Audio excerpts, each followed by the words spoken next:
हरे कृष्णा, जय श्री कृष्णा। कथामृत में आप सभी का स्वागत है। तो आज हम कथा अर्थात कोई कहानी नहीं सुन रहे, पर कहानियों का गुच्छा है पुलिंदा है ये। इसमें कथा के रूप में बहुत सारे जो छोटी छोटी चीजें हैं, ये पूरी की पूरी कथा श्रीमद् भागवतम में आती है। जहां पर ये एक संवाद है, एक डायलॉग है बिटवीन कृष्ण भगवान जी और उद्धव के बीच का ये डायलॉग हुआ है। और उस डायलॉग, उस संवाद का जो जिस्ट है वो इतना सुंदर है, उसका एसेंस कि किस प्रकार कृष्ण भगवान जी उद्धव से बता रहे हैं कि जब मैं नहीं हूं तो प्रकृति के अंदर ही इतने सारे गुरु हैं हमें शिक्षा देने के लिए। मतलब एक तो दीक्षा गुरु होते ही हैं, लेकिन दीक्षा गुरु के जब नहीं होने पर भी तब हम किन किन से शिक्षा ले सकते हैं, इस प्रकार का एक बहुत सुंदर एक चैप्टर आता है। चैप्टर मतलब there are lots of chapters in Shrimad Bhagavatam. ये 11वां स्कंद है और 7th चैप्टर से शुरू हो रहा है, 11th canto of Shrimad Bhagavatam. और 7th चैप्टर से ये 24 गुरुओं का वर्णन शुरू होता है, जिनके बारे में आज पूरी तो हम नहीं 24 गुरु कंप्लीट कर पाएंगे, पर probably will take it in 1 और 2 और 3 में भी। ॐ अज्ञानतिमिरान्धस्य ज्ञानाञ्जनशलाकया चक्षुरुन्मीलितं येन तस्मै श्रीगुरुवे नमः। वाञ्छकल्पतरुभ्यश्च कृपासिन्धुभ्य एव च पतितानां पावनेभ्यो वैष्णवेभ्यो नमो नमः। हे कृष्ण करुणा सिन्धु दीनबन्धु जगत्पते गोपेश गोपिका कान्त राधा कान्त नमोऽस्तुते। तप्त कांचन गौरांगी राधे वृंदावनेश्वरी वृषभानुसुते देवी प्रणमामि हरे प्रिये। हरे कृष्ण कृष्ण कृष्ण हरे हरे, हरे राम राम राम हरे हरे।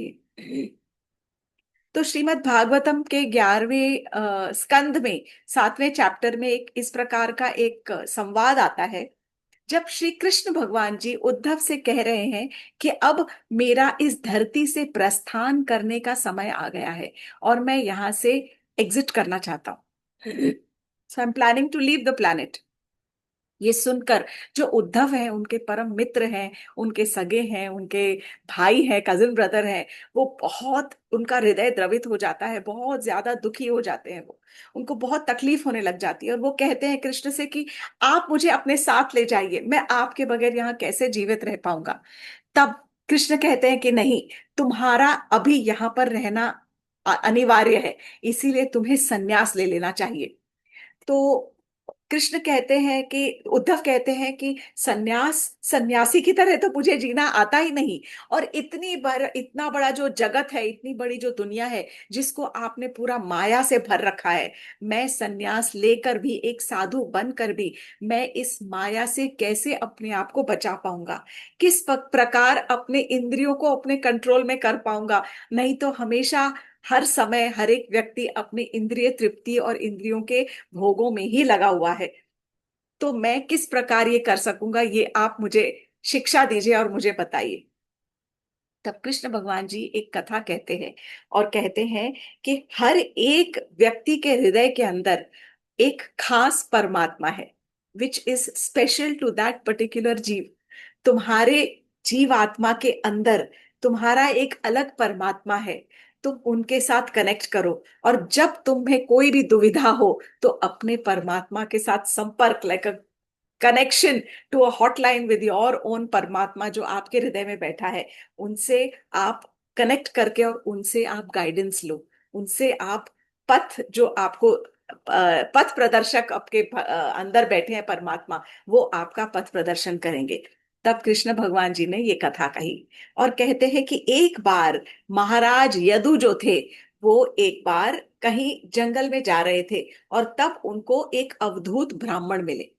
तो अवधूत ब्राह्मण का अर्थ होता है जो सेल्फ रियलाइज्ड है, आत्मज्ञानी है। वो ब्राह्मण है, वो साधु है, उसने अपने हृदय पर, अपने मन पर, अपने जीवन पर, अपने इंद्रियों पर, सब पे काबू पा लिया हुआ है। तो इस प्रकार का ये जो साधु है, इनसे उनकी मुलाकात हुई। तो ये साधु के बारे में मैंने थोड़ा सा और कुछ पढ़ा। तो भागवतम के दूसरे स्कंद में कुछ एक जगह पर ऐसा वर्णन आया है कि यदु महाराज जिस ब्राह्मण से मिले थे, जिस साधु से मिले थे, वे दत्तात्रेय थे। दत्तात्रेय अर्थात अत्रि ऋषि और अनुसुईया के जो पुत्र थे, जो कि भगवान के ही अवतार थे।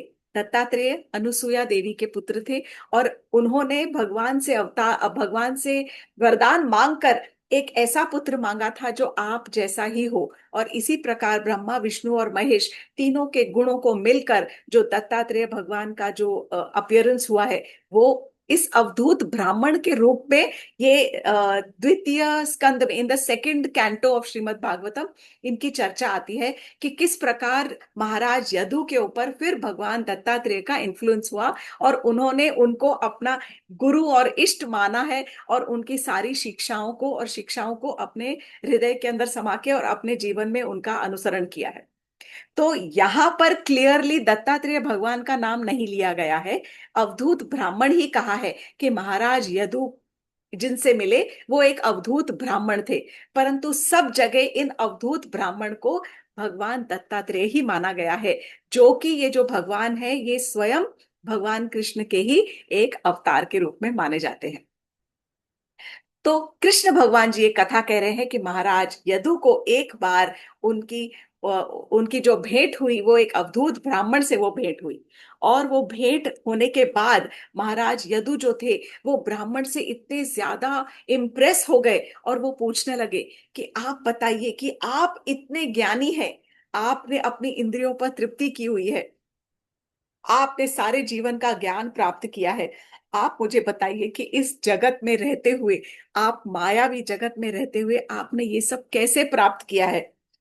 आपको कोई इच्छा भी नहीं है, और आप सबसे ज्यादा इंटेलिजेंट हो, बहुत ज्यादा, you have extra ordinary intelligent, सब जगह आप भ्रमण करते हो, फिर भी आप हमेशा भगवान के नाम में डूबे रहते हो। कि ऐसा कैसे है कि सारे मायावी जगत में रहते हुए भी आप हमेशा अपना ध्यान जो है भगवान के नामों में लगा कर रहते हैं।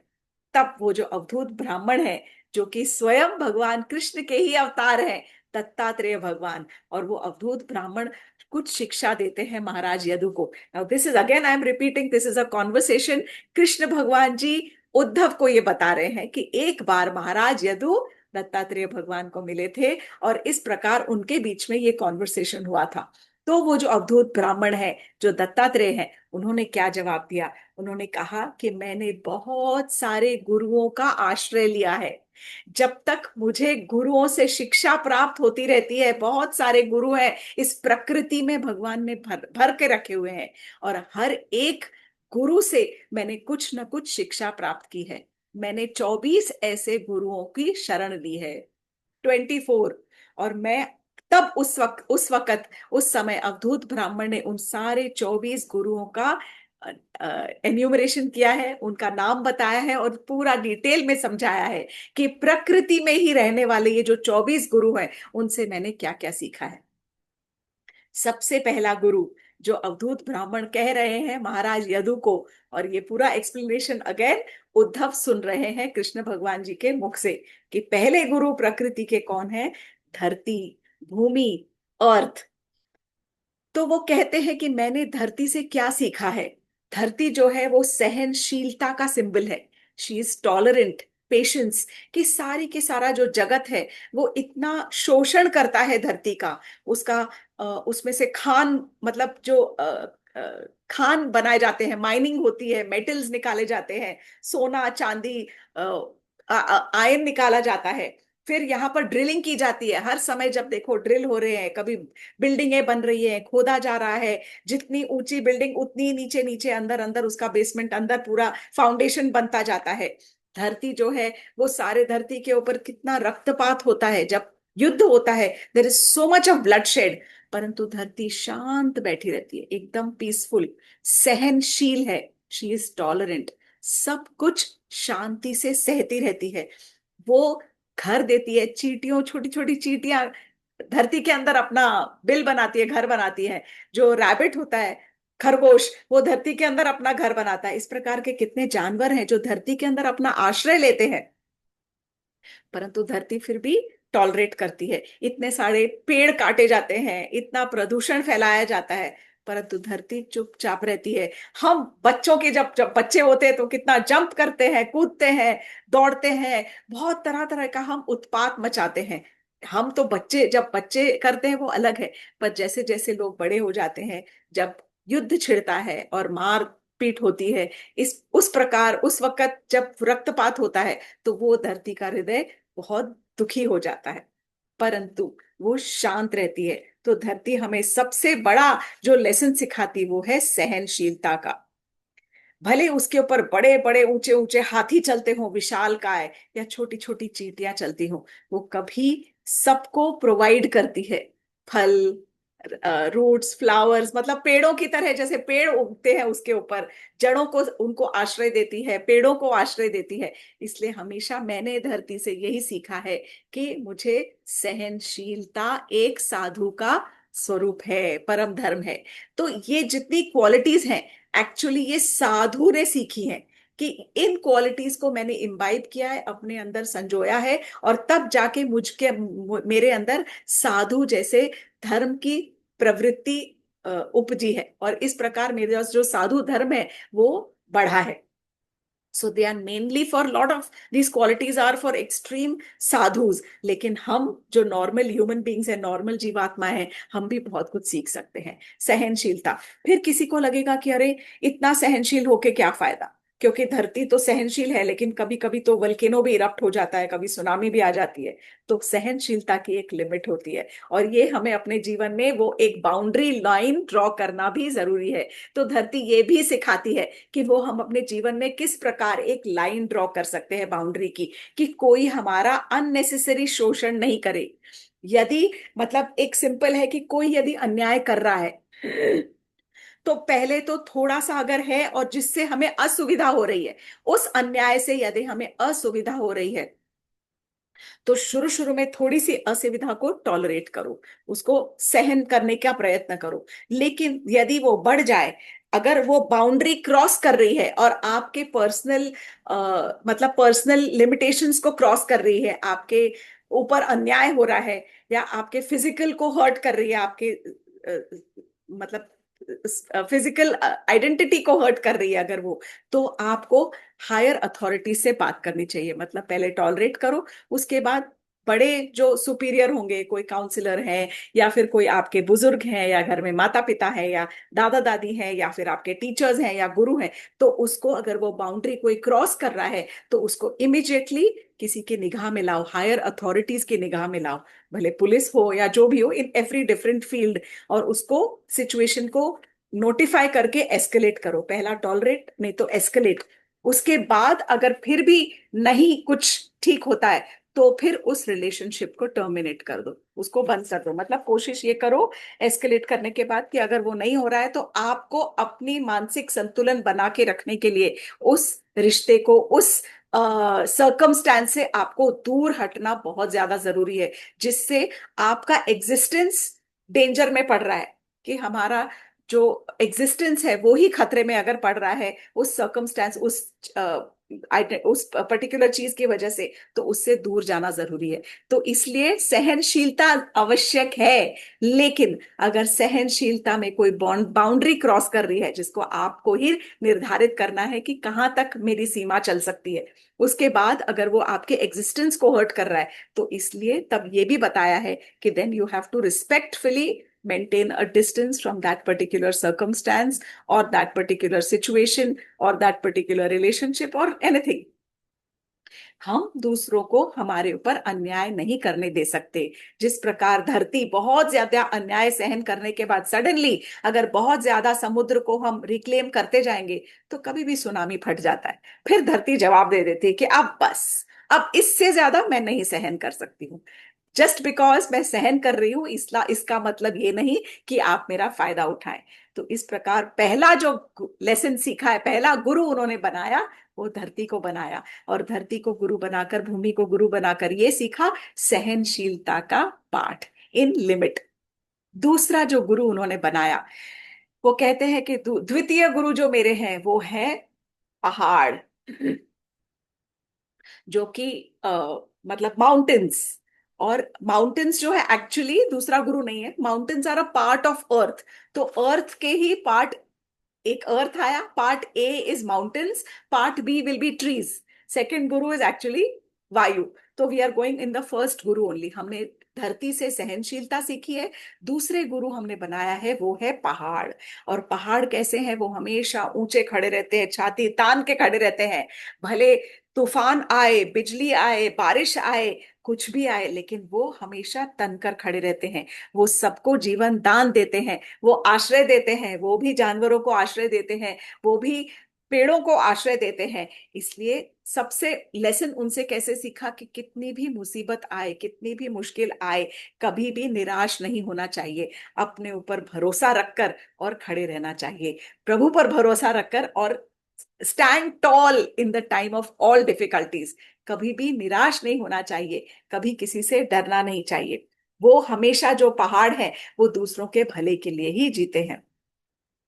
तो इस प्रकार हमें अर्थ, माउंटेन्स, और माउंटेन्स के साथ में, माउंटेन्स के ऊपर और कौन से रहते हैं? पेड़ रहते हैं। जितने सारे पेड़ पौधे रहते हैं वो हमेशा, हम तो ये जानते हैं कि जो पेड़ हैं, वृक्ष हैं, उनका सारा का सारा, कोई भी वृक्ष का पूरा जीवन जो है लिटरली दूसरों के लिए ही है। वो जब तक जिंदा रहता है वो छाया भी देता है, या तो फल देता है, या फूल देता है, पत्ते देता है, जड़ खाते हैं उनके, पूरा सुगंध देता है, चिड़ियों को घर बनाने के लिए जगह देता है, आश्रय देता है। इस प्रकार पूरा का पूरा जो जीवन है, कई तो हम कल्प वृक्ष मानते हैं, जैसे जो केले का पेड़ है वो कल्प वृक्ष कहलाता है, जो नारियल का पेड़ है वो कल्प वृक्ष कहलाता है, स्पेशली केले का पेड़, क्योंकि केले के वृक्ष का हर एक जो पार्ट है, वो हर एक जो पार्ट है वो यूज होता है। केले का पत्ता, तना, फल, फूल, जड़ें, सब कुछ उसका यूज होता है। इस प्रकार जो पेड़ है वो हमेशा अपना जीवन, जो उसका एग्जिस्टेंस है, वो केवल देने और देने के लिए ही बना हुआ है। वो कभी भी विरोध नहीं करता। आप उसकी छाया में लेट जाओ, उसके बाद आप पेड़ को काट के चले जाओ, तो वो विरोध नहीं करता। तो इस प्रकार वो कहते हैं कि मैंने इन सबसे बहुत कुछ सीखा है। सहनशीलता का सबसे बड़ा पाठ सीखा है, और दूसरा पाठ ये सीखा है कि किस प्रकार सब मुश्किलों में अपने ऊपर भरोसा नहीं खोना चाहिए, and stand toll in difficulties. छाती तान के खड़े रहो, मुश्किल आएगी, आपकी छाती पे दस्तक देगी और फिर चली जाएगी, क्योंकि हम निडर खड़े रहेंगे। दूसरा जो मैंने गुरु माना है वो माना है वायु को। तो जो वायु है वो दो प्रकार की है। एक जो हमारे शरीर के अंदर बहती है, दैट इज इंटरनल वायु, प्राण वायु जिसको कहते हैं। और एक वायु है हवा, जो बाहर बहती है। जो प्राण वायु है वो हमारे प्राणों को सस्टेन करती है, हमें जीवन दान देती है, इसीलिए हमें वो संतुष्टि सिखाती है। और दूसरा जो बाहर की वायु है वो हमें विरक्ति सिखाती है, डिटैचमेंट। किस प्रकार डिटैचमेंट सिखाती है? जो बाहर की वायु है वो जब बहती है तो बहते हुए अपने साथ कचरा भी उड़ा ले जाती है, हवा भी उड़ा ले जाती है अपने साथ। जब बारिश की बूंदों को उड़ाती है, या कहीं से झरना बह रहा है तो झरने में से पानी की बूंदों को अपने साथ उड़ाती है, लेकिन अपने पास रखती नहीं, और उसके साथ अटैच्ड नहीं रहती कि इन इस डस्ट को हमेशा अपने पास रखूं, या इस फूल की खुशबू को जो मैं लेकर जा रही हूं वो हमेशा अपने साथ इस फूल की खुशबू को रखूं। नहीं, she is just a medium. वो जो वायु है वो केवल एक माध्यम है, बस उतना ही अपना धर्म निभाती है। लेकिन वो वायु जो है वो सबसे डिटैच्ड है, विरक्त है, जिसके साथ जहां तक साथ लिखा है उतना तक बहती है, उसके बाद स्वच्छंद अपना बहती है, अपना धर्म नहीं बदलती। तो वो कहते हैं कि मैंने ये देखा है कि जिस प्रकार एक जीव आत्मा एक शरीर से दूसरे शरीर में जाता है, मतलब इसी प्रकार जाना चाहिए, जिस प्रकार वायु जो है एक गार्डन से निकलती है खुशबू लेकर, फिर एक कूड़े के ढेर से निकलती है उसकी बदबू लेकर, लेकिन फिर आगे बढ़ जाती है without getting attach to the खुशबू और द बदबू, किसी के साथ में उसकी आसक्ति नहीं होती। इसी प्रकार साधु कह रहे हैं, अवधूत ब्राह्मण की मैंने सीखा है कि मुझे वायु की तरह अपने जीवात्मा को समझाना चाहिए कि जीव आत्मा एक शरीर से दूसरे शरीर में बिना किसी आसक्ति से ये आसक्त हुए और भ्रमण कर सकता है और करना चाहिए। इसी प्रकार मैं अपना जीवन जीऊंगा इसी ज्ञान में, ताकि मुझे इस शरीर के साथ में अटैचमेंट या आसक्ति नहीं हो जाए। ये शरीर इज ओनली अ मीडियम। जब तक मैं अपने भगवान के कार्य करने की क्षमता रखता हूं, तब तक मेरी जीवात्मा इस शरीर के अंदर है। जब ये शरीर मेरे किसी काम का नहीं रहेगा, मेरी भगवान की भक्ति में बाधा डालेगा, तब ये शरीर मेरे कोई काम का नहीं रहेगा। तब मुझे इसीलिए इसके साथ आसक्ति नहीं है, क्योंकि ये शरीर केवल एक माध्यम है भगवान की भक्ति करने का। इसलिए तब मेरी जीव आत्मा इस शरीर को छोड़कर दूसरे कोई शरीर को धारण कर लेगी, जो उपयुक्त होगा भगवान की भक्ति करने के लिए। So we have to move through this world between the good and the bad without getting entangled. अच्छा भी होगा, बुरा भी होगा, पर उन सब के साथ हमें उन सब में प्रवाह से बहते रहना है, किसी के अंदर उलझे बिना। इस प्रकार उन्होंने दूसरी शिक्षा ली है, दूसरा गुरु बनाया है। किसको? वायु को अपना गुरु बनाया है। फिर अवधूत ब्राह्मण कहते हैं कि तीसरा गुरु मैंने बनाया है आकाश को। आकाश अर्थात not only the sky, also space. तो वो कहते हैं कि आकाश के अंदर क्या खासियत है। स्पेशलिटी ये है कि आकाश जो है वो अदृश्य है, इनविजिबल। कुछ नहीं है, कुछ दिखता नहीं है, लेकिन फिर भी है। It does not need recognition, उसे पहचान की जरूरत नहीं है। वो हमेशा, वो भी सब चीजों से विरक्त है। आकाश में विमान भी उड़ते हैं, आकाश में सौर मंडल भी होता है, तारे भी हैं, तो सूर्य भी है, पर सबसे वो विरक्त है और वो निडर है। वो हमेशा, सबसे इंपॉर्टेंट ये है कि वो it is Akash is also accommodative, उदार है। सबके साथ सबको अकोमोडेट कर लेता है, सबको अपने अंदर अपनत्व में समा लेता है। भले वो आकाश में, मतलब जैसे तूफान भी आता है, लेकिन फिर थम जाता है। बड़े बड़ी अ, बहुत जोर जोर से हवाएं चलती हैं, बादल इधर से तितर बितर हो जाते हैं, कभी बारिश भी आती है, पर आसमान सबको अकोमोडेट कर लेता है और फिर सबको अपने अंदर समेट लेता है। इतना उदार, इतना एक्सपेंसिव है, सर्वव्याप्त है। तो जिस प्रकार आकाश सर्वव्याप्त है, उसी प्रकार मैंने सीखा कि भगवान भी, जो परम अ, पूर्ण पुरुषोत्तम भगवान है, वो भी सर्वव्याप्त हैं और उन्हें भी किसी से कोई फर्क नहीं पड़ता। He is unaffected by the existence of everything. जिस प्रकार आकाश के अंदर इतना कुछ होते हुए भी उसे कोई फर्क नहीं पड़ता, इसी प्रकार जो पूर्ण पुरुषोत्तम भगवान है वो भी सर्वव्यापी है और उन्हें सबके सृष्टि के होने या ना होने से कोई फर्क नहीं पड़ता। परंतु हाँ, ये भी सीखा है, क्योंकि आकाश उदार है, अकोमोडेटिव है, इसीलिए हमें भी यदि साधु बनना है तो साधु को उदार और अकोमोडेटिव होना ही पड़ेगा। अपने सारे शिष्यों के लिए, अपने सारे जन समुदाय के लिए, उनके ऊपर सहानुभूति रखने के लिए उसको, उनको, साधु को उदार होना ही पड़ता है। और सबसे इंपॉर्टेंट है कि आकाश जो है तीनों भौतिक गुणों से अप्रभावित है। It is untouched by the three modes of material nature. सत्वगुण, रजोगुण, तमोगुण के परे है आकाश, सबसे ऊपर है। कोई भी गुण उसको छू नहीं सकता। इसी प्रकार भगवान को भी कोई भी गुण छू नहीं सकता। और इसी प्रकार जब आकाश कोई शरीर के अंदर भी आता है, we have space within us also. हम भी पंचभूतों से बने हुए हैं, तो हमारे अंदर भी जो आकाश की जो फॉर्म है, उससे भी हमें कोई, वो उसको तीनों गुणों से कोई फर्क नहीं पड़ता।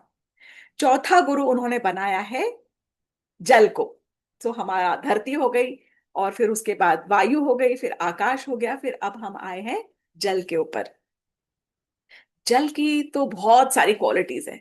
सबसे इंपॉर्टेंट क्वालिटी क्या है कि जल अपने आप को, आप उसको थोड़ा एक्सटेंशन कर देते हैं। पानी है और पानी के आगे नदियां भी हैं। समुद्र अभी हम नहीं लेंगे, क्योंकि समुद्र समुद्र को उन्होंने अलग से एक गुरु बनाया है। तो जल, अगेन गोइंग अहेड टू जल और नदियां। तो जल के अंदर स्पेशली अगर वाटर ले, तो पानी के अंदर स्पेशल एक सबसे बड़ी क्वालिटी ये है अडेप्टेबिलिटी। पानी को आप कटोरी में डालो तो कटोरी का शेप, ग्लास के अंदर डालो ग्लास का शेप, जिस किसी भी आकार के कंटेनर में डालो वो उस प्रकार का हो जाता है।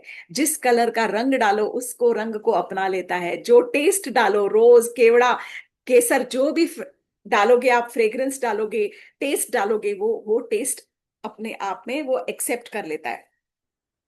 तो पानी की तो ये खास है कि अडेप्टेबल है, अनुकूल बना लेता है अपने को दूसरों के साथ में रहते हुए।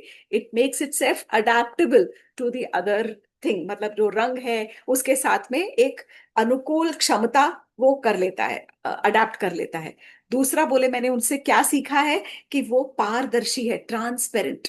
सो साधु का जो जीवन है वो बिल्कुल ट्रांसपेरेंट होना चाहिए, कोई भेदभाव नहीं, कोई डुअलिटीज नहीं, कोई दो अ, जो दो तरह के जो हमारी पर्सनालिटी होती है उस तरह की कोई ड्यूअल पर्सनालिटी नहीं, फ्री फ्रॉम कंटैमिनेशन, शुद्ध और तरल। इस प्रकार फ्लूइड नेचर होना चाहिए, पारदर्शी होना चाहिए, ट्रांसपेरेंट होना चाहिए, और सबसे इंपॉर्टेंट शुद्ध होना चाहिए। जल एक ऐसी चीज है जो हम पीते भी हैं, लेकिन सबसे इंपॉर्टेंट है। यदि आपके पास में, आप समुद्र के पास में हो, आप बोलो कि चलो मैं आपको समुद्र के पास देता हूँ, वहां पर आपको जितना जल चाहिए आप ले लो, लेकिन आप पी नहीं सकते। तो सबसे इंपॉर्टेंट क्वालिटी सस्टेन करने के लिए, जीवन जीवित रहने के लिए, वो है पीने की क्वालिटी। तो यदि पीने के लायक ही जल नहीं होगा, तो नहाने से, कपड़े धोने से, बर्तन धोने से या खाना पकाने से उसका कुछ नहीं होने वाला है। इसीलिए सबसे इंपॉर्टेंट क्वालिटी जल की है शुद्धिकरण। वो प्योरीफाई करता है। कैसे कोई भी चीज गंदी हो जाती है तो उसको धो देते हैं, इसी प्रकार साधु को जल की तरह होना चाहिए कि जो भी उसके संपर्क में आए वो साधु जो है उसको जल की तरह प्योरीफाई कर दे और क्लीन कर दे। कि उसके टच से ही, जैसे हम कोई मैली वस्तु को पानी से धो देते हैं, उसी प्रकार यदि कोई व्यक्ति कोई साधु के संपर्क में आता है तो साधु जल के प्रकार है, जो अपने शुद्ध हृदय से, अपने पारदर्शी धार्मिक नेचर से उस व्यक्ति के क्या बोलते हैं, अवगुणों को धो डालेगा और उसको शुद्ध कर देगा। इसी प्रकार मैंने बहुत कुछ सीखा है। दूसरा, रिवर्स, नदी से मैंने क्या सीखा, वो कहते हैं कि नदी कहीं भी अपना जगह बनाकर बह जाती है, दीवारों के अंदर, ऊपर वाले के घर से नीचे दीवार के अंदर, बाथरूम के अंदर, कहीं भी बह जाती है। नदी जब बहती है तो भले छोटा कंकड़ हो या बड़ा सा पत्थर हो, इधर से उधर से अपना रास्ता बनाकर निकल ही जाती है, उसको कोई उसके प्रवाह को रोक नहीं सकता। इसी प्रकार यदि हम नदी की तरह बहते हैं तो हमें आगे की तरफ देखना चाहिए। Always look forward, always have hope. कभी भी डिस्करेज नहीं होना चाहिए, क्योंकि जीवन में उतार चढ़ाव आएंगे, जीवन में कठिनाइयां आएंगी ही, मिजरी आएगी ही। इसका मतलब ये नहीं है कि हम थम जाएं और रोने लगे और चुपचाप बैठ जाएं कि अब क्या करें। नदी से सीखा है कि किस प्रकार आशा को नहीं रोकना चाहिए। आशा हमेशा, you have to have hope all the time in your life, और इस प्रकार आशा को अपने जीवन में रखते हुए हमें आगे बढ़ते जाना है, हम हर समय। तो this is the most important lesson from a river, that it never stops. कोई भी उसके प्रवाह को रोक नहीं सकता।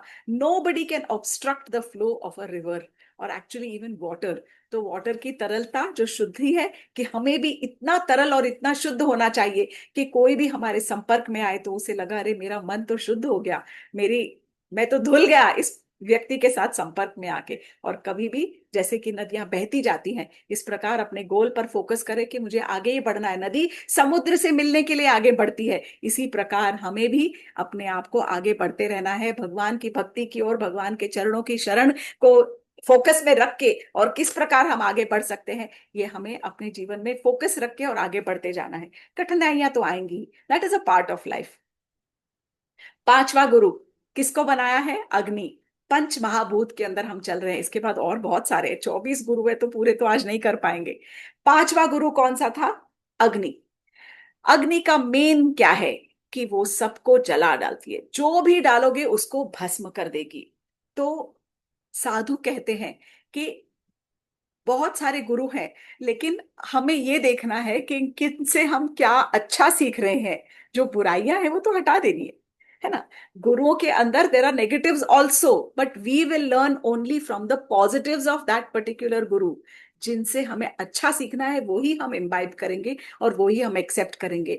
तो अग्नि से वो कहते हैं कि मैंने सीखा कि अपने अंदर की नकारात्मकता को मुझे जला देना है। I want to burn away the negativity in मी।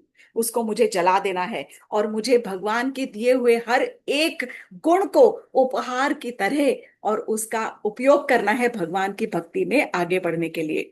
तो एक जो साधु होता है वो हमेशा गुरु की शरण लेता है, और गुरु जो है वो अग्नि की तरह है, जो उस साधु के या उस शिष्य के, उस व्यक्ति के भूत और भविष्य में होने वाले सारे जो अवगुण हैं या पाप पूर्ण जो उनके रिएक्शंस हैं, पापों को धोने का, उनको जलाने का काम करते हैं। किस प्रकार? जब गुरु को, जब जो व्यक्ति है गुरु की शरण जाता है, वो सारे के सारे अवगुण जो है वो अपने शरण दे देता है भगवान के, अपने गुरु के समर्पण कर देता है कि हे प्रभु आप मुझे उबारो, हे गुरुदेव आप मुझे उबारो, ये सारे के सारे अवगुण है, मैं जानता हूं और मैं आपकी शरण आया हूं, मेरी रक्षा कीजिए। इस प्रकार गुरु जो है उसको ज्ञान देकर और उसके अवगुणों को नष्ट करने के लिए अग्नि का काम करते हैं, और इस प्रकार उनके अवगुणों को जलाने का प्रयत्न करते हैं। सो ऑल्सो अग्नि का एक और कार्य है, स्पेशलिटी, नॉट ओनली फायर, वो चमकती है, it glows and it shines.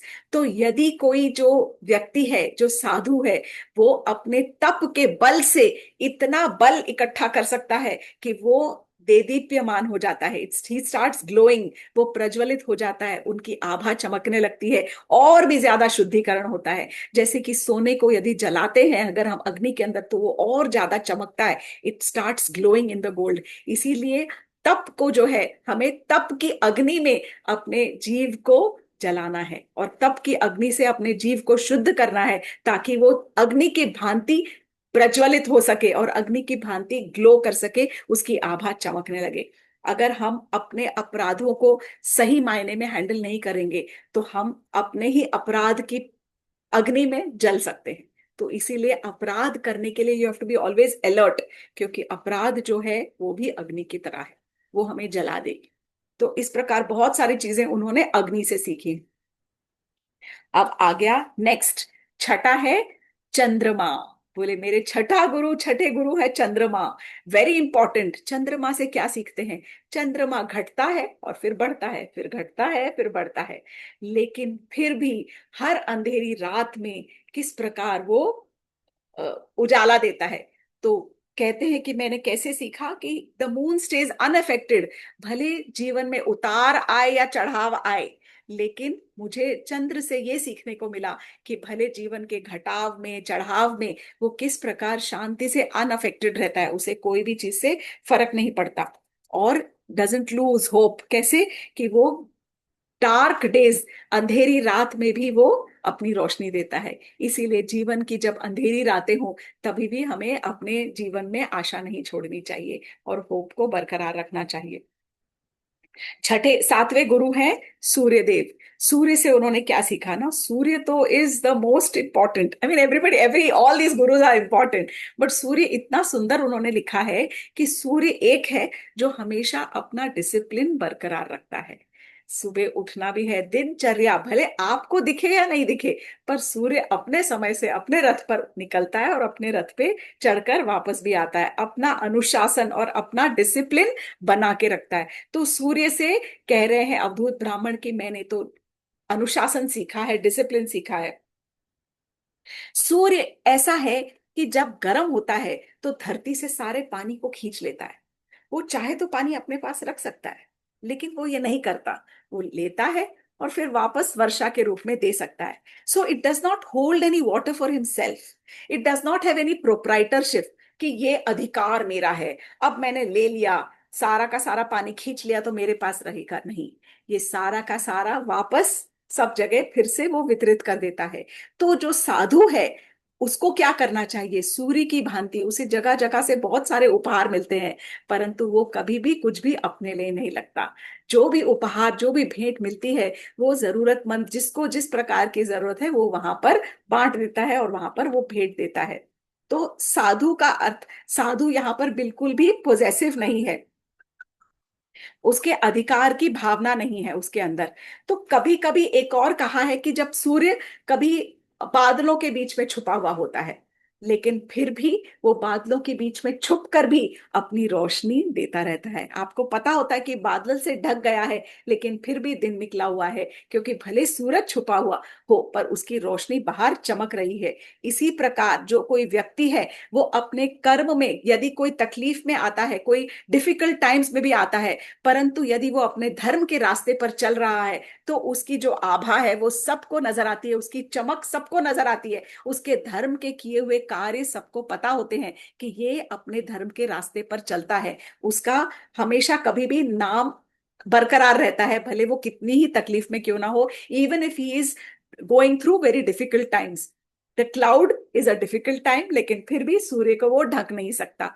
ढकने के बावजूद सूर्य की जो रोशनी है, उसकी जो रेज है, सूर्य की किरणें, वो हमेशा सब जगह फैली रहती है। इसी प्रकार यदि साधु को आप छुपा भी दो, कमरे के अंदर बंद कर दो, परंतु उनके जो कर्म और उनके धर्म का जो नाम है वो सब जगह फैलता ही है और सबको रोशन करता है, सबके जीवन में भी वो रोशनी भर देता है। Last we will discuss today, आठवां जो गुरु है वो है कबूतर। ये एक गुरु है, वो कहते हैं मुझे इसकी तरह नहीं बनना। बाकी सबसे बहुत कुछ सीखा और वो उनका अनुसरण करना चाहते हैं, लेकिन दत्तात्रेय भगवान कहते हैं कि कबूतर एक गुरु है जिसकी तरह मुझे नहीं बनना। कैसे? कबूतर हमेशा अपने मटीरियलिस्टिक भौतिक जीवन के अंदर बहुत ज्यादा आसक्त रहता है, अपने पत्नी के साथ, पति के साथ, बच्चों के साथ, गृहस्थी के साथ बहुत ज्यादा आसक्त रहता है। वो भोगों में आसक्त रहता है, वो हमेशा मैथुन क्रिया में आसक्त रहता है। तो इसके ऊपर उन्होंने एक छोटी सी कहानी भी लिखी हुई है, मतलब इट इज अ एग्जाम्पलरी कहानी, कि एक कबूतर था, फिर उसका विवाह हुआ, फिर उसने एक कबूतर से दूसरी कबूतरी से शादी की, फिर उनके बच्चे हुए, और बहुत प्रेम पूर्वक उनका संसार चल रहा था। एक घर पे उन्होंने एक अपना घोंसला बनाया, फिर बच्चे हुए, अंडे दिए, फिर बच्चे हुए, फिर बच्चे धीरे धीरे थोड़े बड़े होने लग गए, और जो माता पिता थे उनके लिए खाना लेके जाते थे। पूरा दिनचर्या सिर्फ यही थी, घर संभालना, बच्चों को संभालना। फिर एक बार जब कबूतर और कबूतरी कहीं उड़ के गए हुए थे खाना लेने के लिए, तब उनके छोटे छोटे बच्चे पेड़ से थोड़ा बाहर निकल के यूं यूं यूं देख रहे थे। तो एक शिकारी आया, उसने देखा कि अरे यहाँ तो बहुत सारे कबूतर के बच्चे हैं, तो उसने जाल डाला और सारे कबूतर के बच्चे फंस गए। जब कबूतरी आई, उसने देखा अरे ये तो मेरे बच्चे फंस गए, वो बच्चों के मुंह में रोने लगी और फिर भी बच्चों के पास वहां चली गई, और आराम से वो भी कबूतर जो थी, कबूतरी थी, वो भी शिकारी के जाल में फंस गई। और उसके बाद जब कबूतर ने देखा अरे ये तो मेरी प्रिय पत्नी है, इसने किस प्रकार मेरे गृहस्थी को संभाला, मेरे बच्चों को संभाला और मेरा हमेशा साथ दिया है, इसके बगैर मैं कैसे ही जीऊंगा, तो वो भी जाके कबूतरी के पास बैठा और वो भी फंस गया। इस प्रकार ये संदर्भ में कह रहे हैं कि बहुत ज्यादा मोह और आसक्ति यदि आप गृहस्थ जीवन में लगाओगे, तो वो आपके डिस्ट्रक्शन का ही कारण बनेगा। इस प्रकार कबूतर से ये सीखा है कि आसक्ति नहीं करनी चाहिए बहुत ज्यादा, और मोह माया से थोड़ा बाहर निकलो, गृहस्थी से आसक्ति कम करो और थोड़ा विरक्त भाव जी सीखो। तो बहुत सारी चीजें जो कर सकते हैं, सीख सकते हैं, लेकिन कबूतर की तरह तो बिल्कुल भी नहीं बनना है। तो इस प्रकार आज हमने 8 गुरुओं को के बारे में हमने सुना है। वी विल कंटिन्यू दिस अगले कथामृत में। और भी बहुत सारे गुरु हैं, 24 में से 8 हुए हैं, लेट्स सी अगली बार कितना कर पाते हैं। बट है ना, इंटरेस्टिंग लग रहा है ना? तो कितने सारे गुरु हैं कि जो हम अपने जीवन में अपनी प्रकृति के अंदर ही रोज, कहीं बाहर जाने की जरूरत नहीं है, घर के अंदर से बाहर निकलते हैं, नीचे निकलते हैं, तो जीवन में रोज ये सारे बहुत सारी चीजें दिखती है। कबूतर तो खिड़की पे रोज ही आ जाता है दिखाने के लिए अपना कि भाई मेरी तरह मत बनना। धूप रोज निकलती है, पानी हम रोज पीते हैं, तरलता का अनुभव हम रोज करते हैं। इन सब चीजों को हम थोड़ा थोड़ा अपने जीवन में अनुसरण कर सकते हैं। Hare Krishna, thank you very much. कथामृत के साथ जुड़ने के लिए बहुत बहुत धन्यवाद। जय श्री कृष्णा। हरे कृष्णा। थैंक्स।